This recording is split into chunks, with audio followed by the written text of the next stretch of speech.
ತಾವರೆಕೆರೆ ಎಂಬ ಊರಿನಲ್ಲಿ ಸುರೇಶ ಎಂಬ ಒಬ್ಬ ಹಾಲು ಮಾರಾಟಗಾರ ಇದ್ದನು.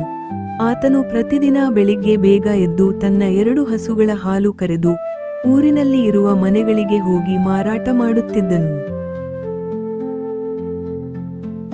ಸುರೇಶ್ ಒಬ್ಬ ಒಳ್ಳೆಯ ವ್ಯಕ್ತಿಯಾಗಿದ್ದನು. ಆತನಲ್ಲಿ ಬಡತನವಿದ್ದರೂ ಸುರೇಶ ಒಳ್ಳೆಯ ಗುಣಮಟ್ಟದ ಹಾಲು ಮಾರಾಟ ಮಾಡುತ್ತಿದ್ದನು. ಹೀಗೆ ಸುರೇಶನ ಜೀವನ ಸಾಗುತ್ತಿತ್ತು. ಒಂದು ದಿನ ಪಕ್ಕದ ಊರಿನಿಂದ ಸುರೇಶನ ಗೆಳೆಯ ಸತೀಶ ಬರುತ್ತಾನೆ.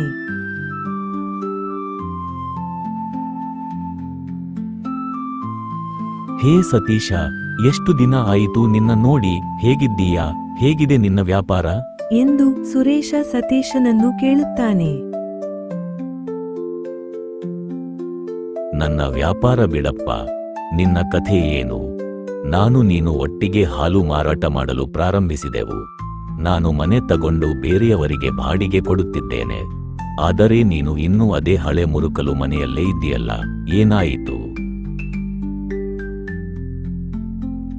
ಏನು ಹೇಳಲಿ ಸತೀಶ, ನನ್ನ ಹತ್ತಿರ ಇರುವುದೇ 2 ಹಸುಗಳು. ಮತ್ತೆ ಬೇರೆ ಹಸುಗಳನ್ನು ಖರೀದಿ ಮಾಡಬೇಕೆಂದರೆ ನನ್ನ ಹತ್ರ ಹಣ ಇಲ್ಲ. ಹಾಲಿನಿಂದ ಸಂಪಾದಿಸಿದ ಹಣ ಸಂಸಾರ ನಡೆಸಲು ಸಾಕಾಗುತ್ತಿಲ್ಲ ಎಂದು ಸುರೇಶ ತನ್ನ ಅಳಲು ತೋಡಿಕೊಳ್ಳುತ್ತಾನೆ. ಇದನ್ನೆಲ್ಲ ಕೇಳಿದ ಸತೀಶ ಜೋರಾಗಿ ನಗುತ್ತಾ, ಹೇ ಮೂರ್ಖ, ನೀನು ನಿಯತ್ತಿನಿಂದ ಹಾಲು ಮಾರಾಟ ಮಾಡುತ್ತಿರುವುದರಿಂದಲೇ ನೀನು ಇನ್ನು ಬಡವನಾಗಿಯೇ ಇದೀಯಾ ಎಂದು ಹೇಳುತ್ತಾನೆ. ಏನು ಹೇಳುತ್ತಿದ್ದೀಯಾ ಸತೀಶ, ನನಗೆ ಅರ್ಥವಾಗುತ್ತಿಲ್ಲ. ಲೋ ಮುಟ್ಟಾಳ, ಈಗಿನ ಕಾಲದಲ್ಲಿ ಯಾರು ನಿಯತ್ತಿನಿಂದ ಇದ್ದಾರೆ? ಪೇಟೆಯಲ್ಲಿ ಎಲ್ಲರೂ ಹಾಲಿಗೆ ನೀರು ಸೇರಿಸಿಯೇ ಮಾರಾಟ ಮಾಡುವುದು.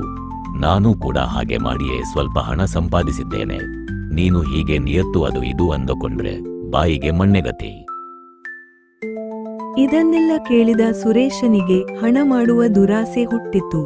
ಸುರೇಶನು ಕೂಡ ಹಾಲಿನಲ್ಲಿ ನೀರು ಸೇರಿಸಲು ಪ್ರಾರಂಭಿಸಿದ.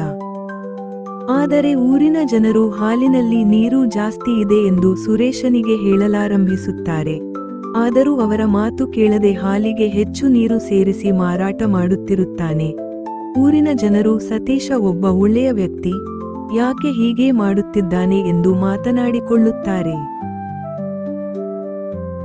ಒಂದು ದಿನ ಹಾಲಿಗೆ ನೀರು ಸೇರಿಸಲು ಕೆರೆಯ ದಡದ ಮೇಲೆ ನಿಂತಿದ್ದಾಗ ಸತೀಶ ಕಾಲು ಜಾರಿ ನೀರಿನಲ್ಲಿ ಬಿದ್ದು ಬಿಡುತ್ತಾನೆ. ಅಯ್ಯೋ ಅಯ್ಯೋ, ಕಾಪಾಡಿ ಕಾಪಾಡಿ!